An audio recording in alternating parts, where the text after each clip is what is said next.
Hi, this is Grammy from Grammy and Grandpa Read, and today I have a book for you called Raggedy Ann and Andy in the Tunnel of Lost Toys by Catherine Bushnell. One sunny Saturday, Marcella ran into the playroom. "Wake up, Raggedy Ann! Wake up, Raggedy Andy! We are going to the amusement park today." Raggedy Ann's painted smile grew even wider. "Oh boy," said Raggedy Andy, "I can hardly wait. I want to go on the roller coaster 200 times." They went on many rides at the amusement park. Raggedy Ann liked the merry-go-round best of all. Andy liked the Ferris wheel better. It took them up very high, but it wasn't high enough for Andy. Late in the afternoon, Marcella said, "Well, Raggedy Ann and Andy, we have time for only one more ride. What shall it be?" Raggedy Andy opened his mouth to shout out, "The Hurricane Daredevil roller coaster, Marcella. That's what I want." Anne gave him a quick frown, and he stopped. After all, no one must know that dolls can talk, not even for a ride on the Hurricane Daredevil roller coaster. "The Tunnel of Fun," Marcella exclaimed. "I think we will do that." "Phooey," Andy muttered. "Little boats on a river? That's going to be boring. A brave, tough boy like me needs action."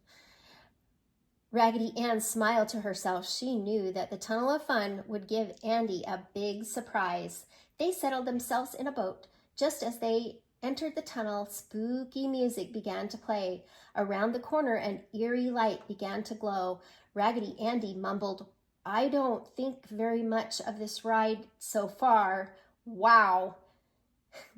He nearly fell off the seat in surprise. A purple witch came screaming out of the darkness. "Maybe it isn't too tame after all," he said. "But don't you worry, Annie. I'll take care of you and Marcella." The Raggedy's little boat passed many exciting scenes. Vampires, monsters, pirates, skeletons popped out from all directions. Even Andy's shoe button eyes were very wide. The boat turned another corner. Raggedy Ann cried, "Oh, I think I hear a waterfall ahead." Sure enough, there was a very steep slope of rushing water.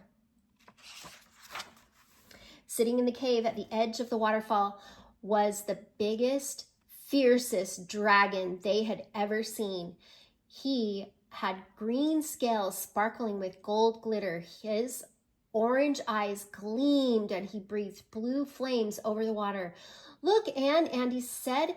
"If we go near him, we'll be burned up." "Don't worry, Andy," she laughed. "His flames stop just as each boat passes by. See, it's very safe." But Raggedy Ann was wrong.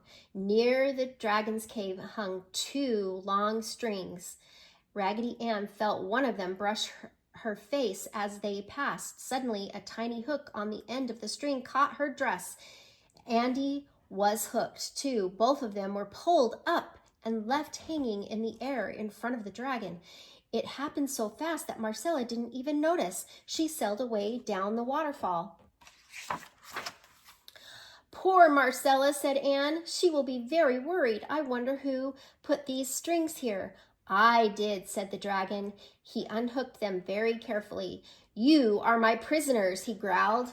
The dragon carried them into the room with a deep hole in the floor. The sides of the hole were much too steep to climb. Many other toys were in the hole. "You will stay here," he told Anne and Andy, and he put them into the pit. "Why are you doing this?" cried Raggedy Ann.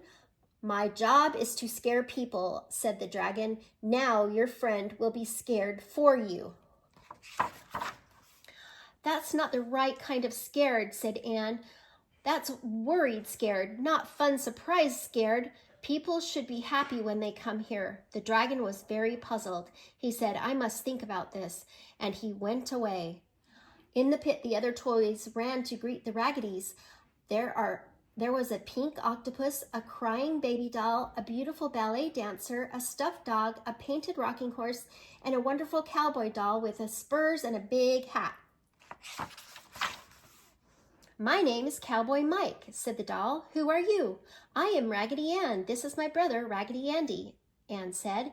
You poor things, I wish I could think of a way to help us out. The wishing pebble in her cotton stuffing heard her wish and gave her an idea. I know, she cried. Andy is a very brave boy. He is also very light. If he stands on the head of the rocking horse and we all jump on the tail, Andy will fly out of the pit. Yes, said Cowboy Mike, and he can carry my rope so we can all climb out.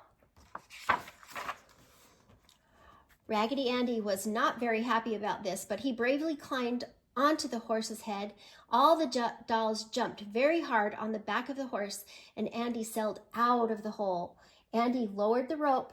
The ballerina climbed up first. The stuffed dog sat on her shoulders. Dancers are very strong, so she didn't mind at all. Then Raggedy Ann went up the rope. Cowboy Mike followed.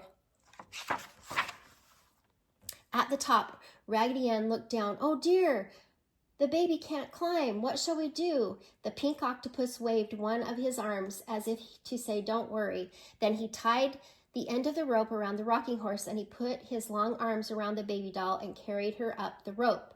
Everyone cheered, but they did it very quietly so the dragon would not hear. Then all of the toys pulled out on the rope together. The rocking horse came up too. They all ran to the door, but when they opened it, the dragon was waiting. He roared loudly and made terrible faces at them. You cannot leave, he shouted. I'll eat you. Raggedy Ann said, you can't fool us, Mr. Dragon. We think you are just lonely. That's why you are so mean. The dragon stopped jumping up and down. You are right, Raggedy Ann. I have been mean, but how could anyone like a scary dragon? That is very silly, she said. Everyone likes you. Besides, you can't steal friends. Just then, one of the little boats floated past them. Mother, there is a big dragon, a boy said. I like him best. You see, everyone who comes to the Tunnel of Fun ride is your friend, Raggedy Ann said. Oh, thank you, Raggedy Ann, said the dragon. I must get back to work. I promise I will remember to only be happy, surprising, scary from now on. Oh, Raggedy Ann, you saved us, cried the little ballerina. All the toys thanked her very much. Then Andy said, How are our owners going to find us? They're not going to look for us in this cave. Don't be so gloomy, Andy, said the Cowboy Mike. Your sister Ann is a very good thinker. She will help us. Raggedy Ann sat down on a rock. Suddenly, she jumped up and cried, I have it. Here is what we do. We must wait until the people have gone. Then we will run to the Lost and Found department and sit down on the shelf. I will write a small note to the Lost and Found man. Raggedy Ann wrote, Dear Mr. Lost and Found Man, I found these toys in the Tunnel of Fun. Please take good care of them. Handyman Fred. The next morning, the Lost and Found man was very surprised indeed. There were 8 new toys on his shelf. He read the note and nodded his head. Well, well, I must put a notice in the newspaper for the owners of these toys, and these must be the 2 Raggedys that Marcella was so worried about yesterday. I will call her now. Back home in the playroom, at last, Marcella tucked Raggedy Ann and Andy into bed. You two had an adventure, she said. You must be very tired. Sleep well. She turned out the light and closed the door very softly. Raggedy Ann sighed sleepily. How lucky are we to be able to help those toys get back home. We made the dragon happy too. But you know, I know that the toys were just as lucky. They made 2 friends as special as Raggedy Ann and Andy. Oh, that's sweet. They saved the other toys. I hope you like this book. Please subscribe to our channel and like the video.